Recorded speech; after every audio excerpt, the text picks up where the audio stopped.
अस्सलाम वालेकुम, my name is Shahid Anjum. जी स्टूडेंट्स, आईसीएस पार्ट 1 स्टैटिस्टिक्स की क्लास है। आप रैंडम वेरिएबल के पॉइंट ऑफ व्यू से पढ़ रहे थे। हम चैप्टर नंबर 7 रैंडम वेरिएबल जो ना वो स्टडी कर रहे थे।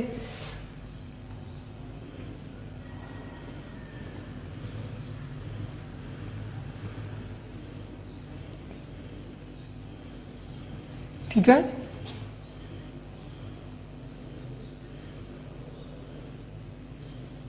चैप्टर नंबर 7 है random variable.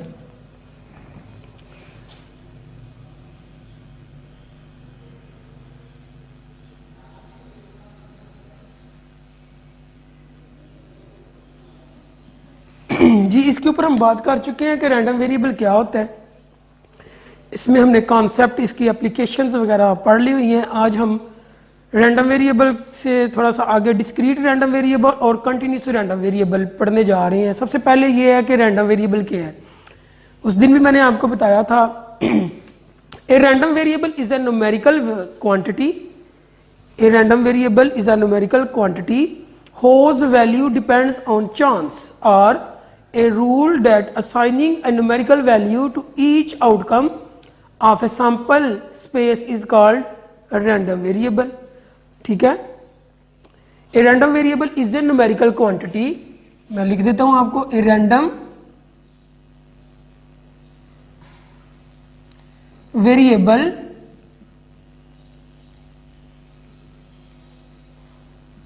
is a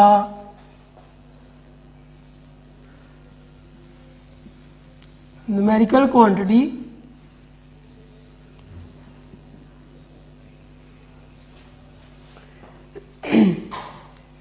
whose values depend on chance, whose value depends on chance. और आप ऐसे भी लिख सकते हैं a rule that assigning the numerical, a rule that assigning a numerical value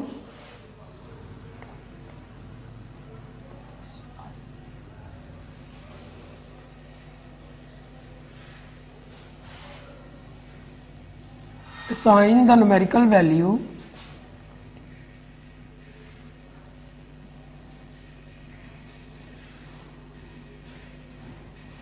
ठीक है, a rule that assigns a numerical value to each outcome, each outcome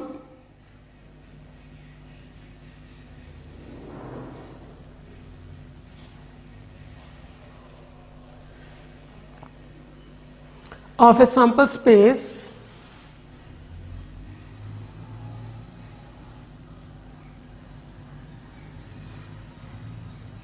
is called a random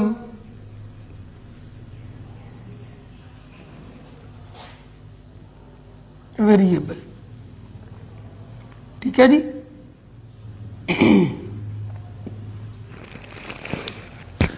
random variable क्या होता है कि एक random variable जो है numerical quantity होती है जिसकी वैल्यू डिपेंड करती है चांस के ऊपर। यहाँ हम कह सकते हैं कि रूल है assigning numerical value to each outcome of sample space. Sample space की ईच आउटकम को न्यूमेरिकल वैल्यू असाइन करने का एक जो रूल है वो रैंडम वेरिएबल है। ठीक है, ऐसा वेरिएबल जो रैंडमली आता है, उस दिन भी हमने इसके ऊपर बात की थी। अब हम बात करते हैं डिस्क्रीट और कंटिन्यूस रैंडम वेरिएबल के ऊपर। ठीक है जी, डिस्क्रीट और continuous random variable.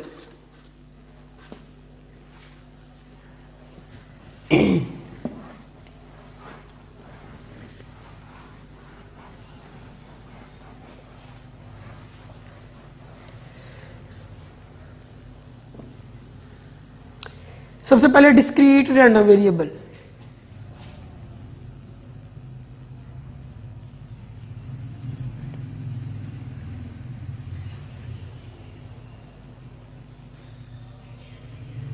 Discrete random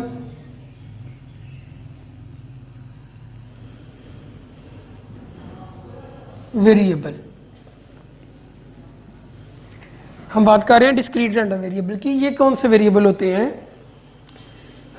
a discrete random variable is one which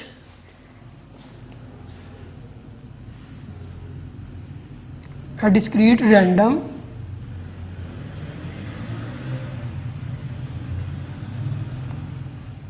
variable is one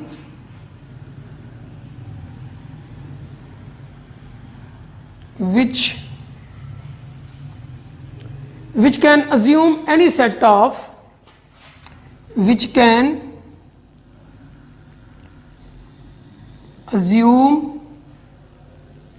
any set of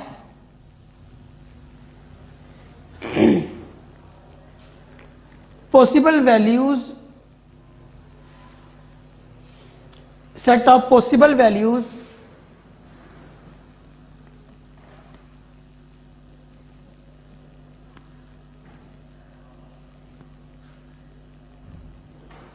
which can be counted or listed, which can be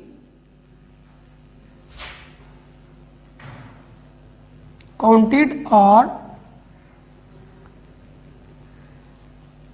listed। या आप ऐसे भी लिख सकते हो इसकी दूसरी डेफिनेशन जो है कि डिस्क्रीट रैंडम वेरिएबल ऐसा रैंडम वेरिएबल होता है जो सेट ऑफ वैल्यू, कोई भी सेट ऑफ वैल्यू उनको अज्यूम करते हैं जो कि काउंटेड होती हैं या लिस्टेड होती हैं, जिनमें गैप आता है वो डिस्क्रीट है। जैसे कि इसकी अगर हम बात करें तो number of mobile in your homes, number of bikes in your home, ठीक है, number of children student in your class, ठीक है, number of rupees in your pocket. तो ये क्या है? एक डिस्क्रीट रैंडम वेरिएबल की एग्जांपल्स है ये सारी, ठीक है, जिसमें नंबर्स आते हैं, जिसमें एक वैल्यू के बाद थोड़ा सा गैप या जंप के बाद दूसरी वैल्यू आती है। जैसे कि देखिए number of students in your class में भी 20, 25, 22, तो देखिए इसमें गैप आ रहा है, पॉइंट्स में नहीं वैल्यू आ रही, कि इंटरवल में नहीं आ रही। तो ये कौन सी होगी? Discrete random variable. इसकी दूसरी जो डेफिनेशन है वो है when the values of random variable are countable, when the values of a random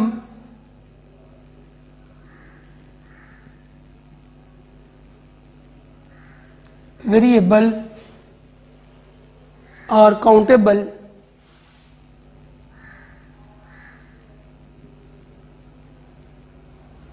ठीक है, when the values of a random variable are countable, जब एक random variable की values जो होती है वो countable है, it is called discrete random variable, it is called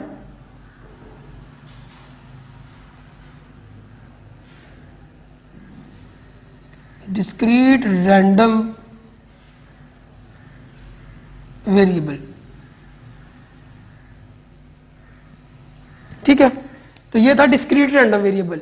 अब हम बात करते हैं कंटिन्यूस रैंडम वेरिएबल की, जिसमें जो वैल्यूज होती हैं वो एक इंटरवल में आती हैं, जिसमें ईच एंड एवरी वैल्यू को जो है ना अज्यूम किया जाता है, ठीक है, उसमें कोई भी वैल्यू जंप से नहीं आती। दो पॉइंट्स के दरमियान जो सारी की सारी वैल्यूज होती हैं, ईच वैल्यूज, उन सभी को अज्यूम करने वाला वेरिएबल कंटिन्यूस रैंडम वेरिएबल कहलाता है।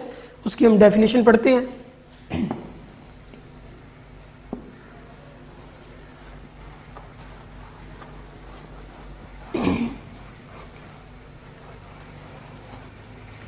Continuous random variable,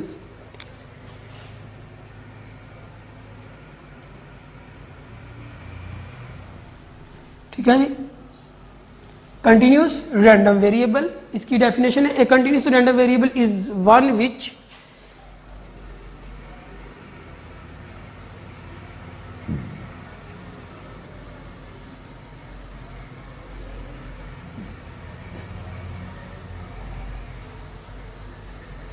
a continuous random variable is one which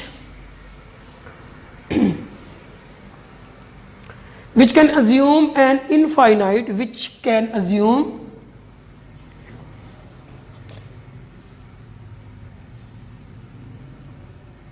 an infinite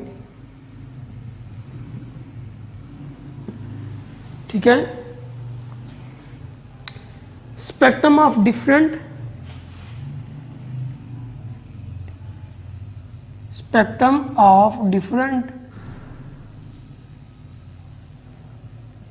ठीक है, spectrum of different values across an interval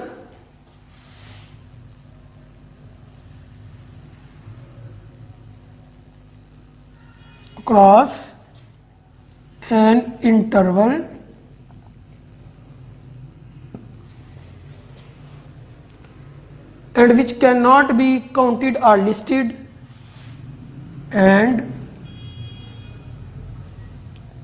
which cannot be counted or listed. ये है continuous random variable. A continuous random variable is one which can assume an infinite spectrum of different values. ठीक है, ये एक spectrum है different value का across an interval, जो कि किसी एक इंटरवल में होंगी, और ये वैल्यू ना तो काउंटेबल है ना ही लिस्टेड है। ठीक है, इनको ना काउंटेबल है ये और ना ही ये लिस्टेड है। इसकी एग्जांपल है जैसे कि टेम्परेचर है। ठीक है, टेम्परेचर में आपने देखा होगा कि वो प्लस और माइनस एक इंटरवल में आता है और उस इंटरवल में हर एक वैल्यू को वो अज्यूम कर सकते हैं। ठीक हो गया। इसकी गाड़ी का जो मीटर है, स्पीडोमीटर, उसमें आपने देखा होगा कि जैसे ये देखिए ये नंबर्स हैं 10, 20, 40, 60, 80, ये गाड़ी की स्पीड 100। तो ये जो इसका स्पीडोमीटर है वो ईच एंड एवरी वैल्यू को, बीच में आने वाली हर एक वैल्यू जो ना इधर, उनको टेक करेगा, अज्यूम करेगा। ठीक है,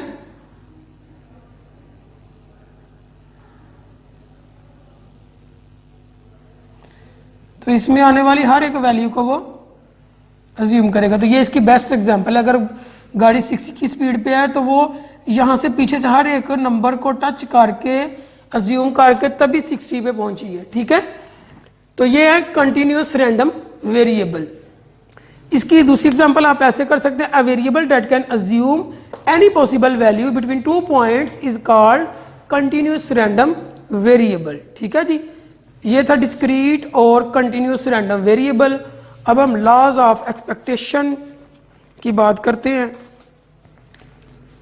सबसे पहले हम इसके फंक्शन पढ़ते हैं, function of a random variable. A random variable का क्या फंक्शन होता है? ठीक है,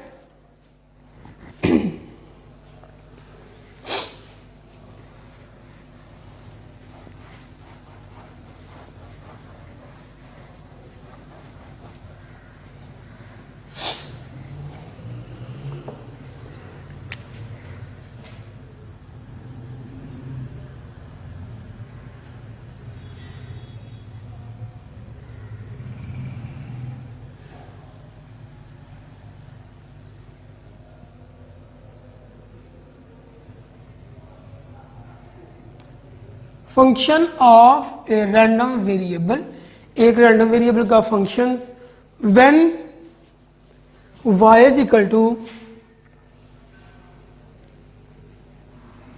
ए एक्स प्लस, कैपिटल एक्स लिखते हैं, a x plus b, then अगर y इस तरह है कि a x plus b, then it is called linear transformation, then it is called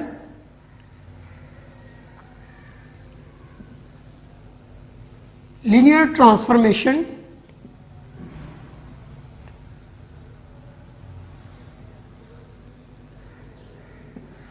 then it is called linear transformation the random variable y, इसको linear transformation कहते हैं। the random variable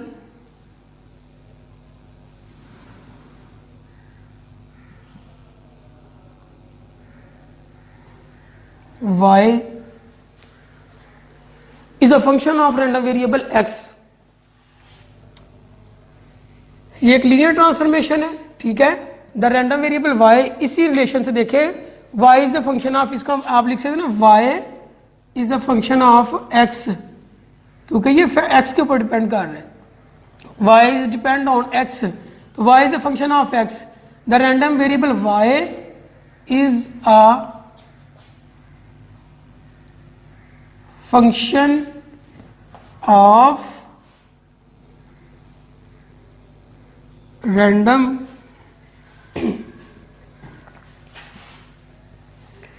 variable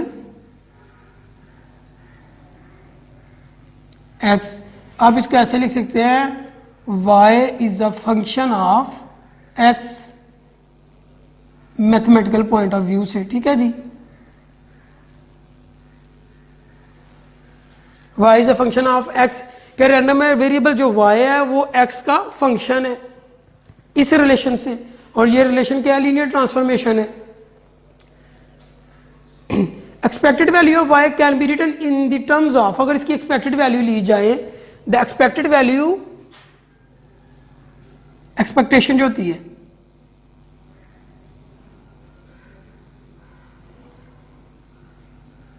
value of y can B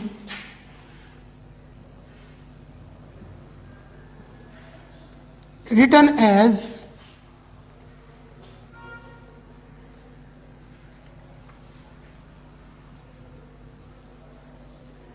can be written in the terms of the expected value of x, can be written in the terms of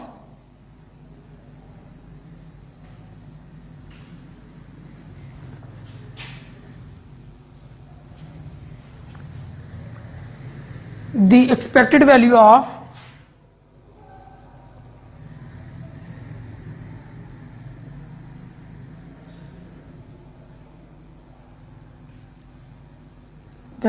x। तो किस तरह से हम आप इसको लिख सकते हैं, 10 expected value of y is equal to expected value of ax plus b। तो एक्सपेक्टेशन सिर्फ वेरिएबल पे आती है, कांस्टेंट पे नहीं आती।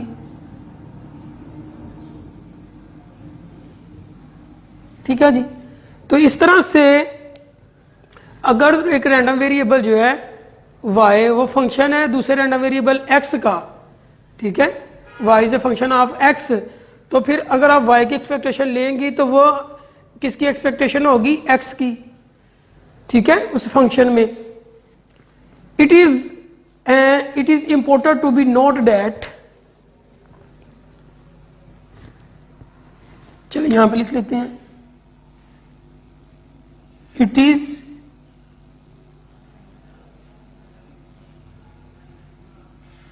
Important to be note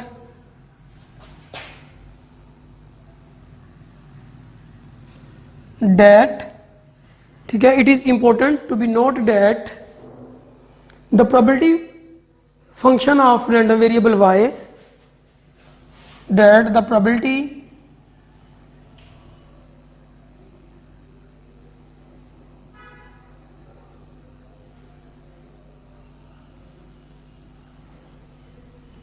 function of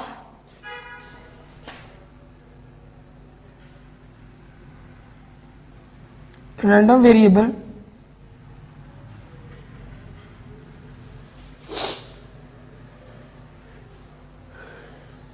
y will be same as the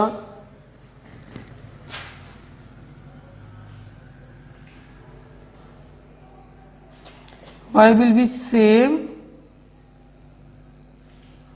as the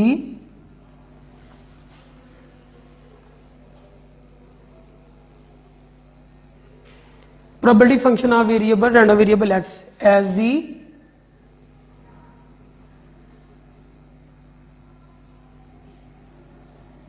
probability function of random variable x। ठीक है, यहां पे ये चीज नोट की जा रही है, it is important to be note that the probability function of random variable y will be same as the probability function of random variable x। Random variable x की तरह का होगा, तो f of y is equal to F of X, ये हम लिख सकते हैं कि F of y is equal to F of X. Probability function of y जो है वो सेम है जिस तरह x है। ठीक हो गया जी। आगे हम चलते हैं नेक्स्ट टॉपिक की तरफ, वो है जी एक्सपेक्टेशन के लॉज जो हैं।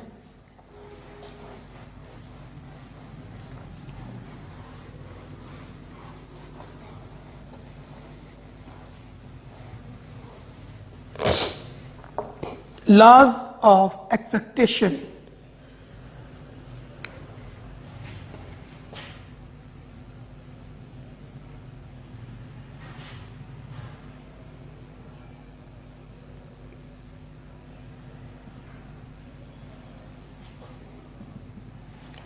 एक्सपेक्टेशन के कुछ लॉज हैं, कवानीन हैं, कुछ रूल्स हैं। अब हम उनकी बात करते हैं। नंबर 1 है expectation of constant always is equal to constant. Number 1 है इसमें expectation of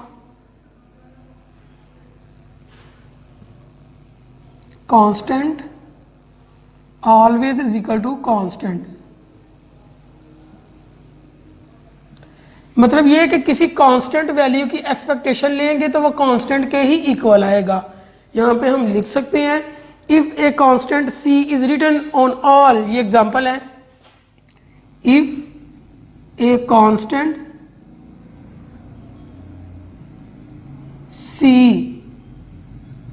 is written on the all faces of a die, एक लूडो का दाना ना, उसके हर साइड के ऊपर अगर सी लिखा हो, मतलब ऐसे हो सकता है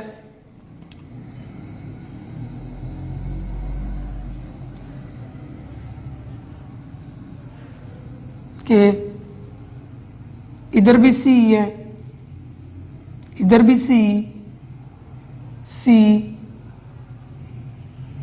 जो लूडो का दाना होता है उसके ऊपर 6 फेसिस होती है ना, 1 2 3 4 5 6, हर एक के ऊपर अगर सी ही लिखा हो, ठीक है, we shall always get C whenever die is rolled. तो देन क्या होगा, we shell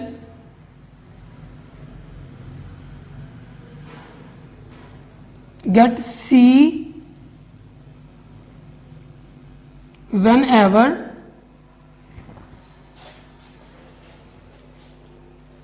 whenever die is rolled,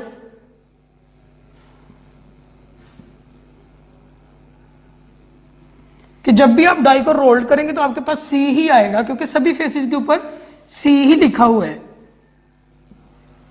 तो फिर उसकी एक्सपेक्टेशन क्या होगी, एक्सपेक्टेशन ऑफ सी क्या होगी, सी ही आएगी। 10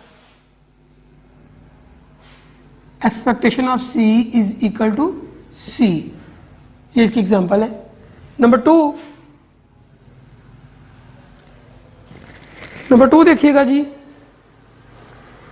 expectation of a x is equal to a expectation of x.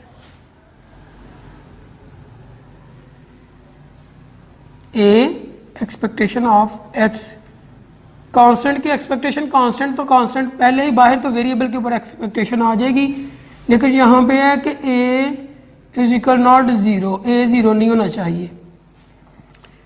Third expectation का थर्ड लॉ, थर्ड कानून, थर्ड लॉ है कि जी expectation of x plus a is equal to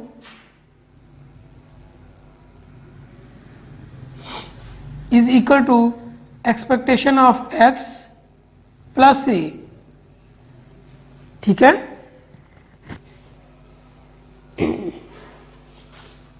फिर है जी expectation of a x plus b ओ, then क्या आएगा, a expectation of x plus b, और यहां पे भी ए इक्वल नॉट 0 होना चाहिए, ये फोर्थ था। अब फिफ्थ रूल की बात करते हैं हम, expectation of x random variable plus y random variable, then आ जाएगा expectation of x plus expectation of y. दोनों की अलग अलग एक्सपेक्टेशन हम ले सकते हैं। अगर वो प्लस की है ना दोनों रैंडम वेरिएबल को, तो हम दोनों रैंडम वेरिएबल की अलग अलग एक्सपेक्टेशन इसके इक्वल होती है। 6 वाला देखें रूल, और अगर माइनस आ जाए expectation of X minus Y है, तो यहां पे भी आप लिख सकते हैं expectation of X minus expectation of Y. ठीक है, इसके बाद 7 वाला रूल देखें।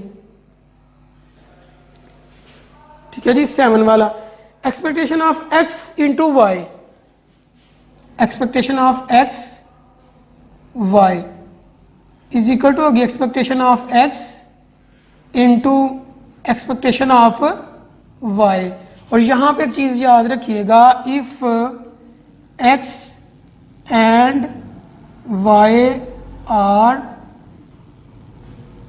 इंडिपेंडेंट, अगर x और y इंडिपेंडेंट हैं तो फिर हम इसको इसके इक्वल लिख सकते हैं, अदरवाइज नहीं लिख सकते। ठीक है, और नंबर 8 है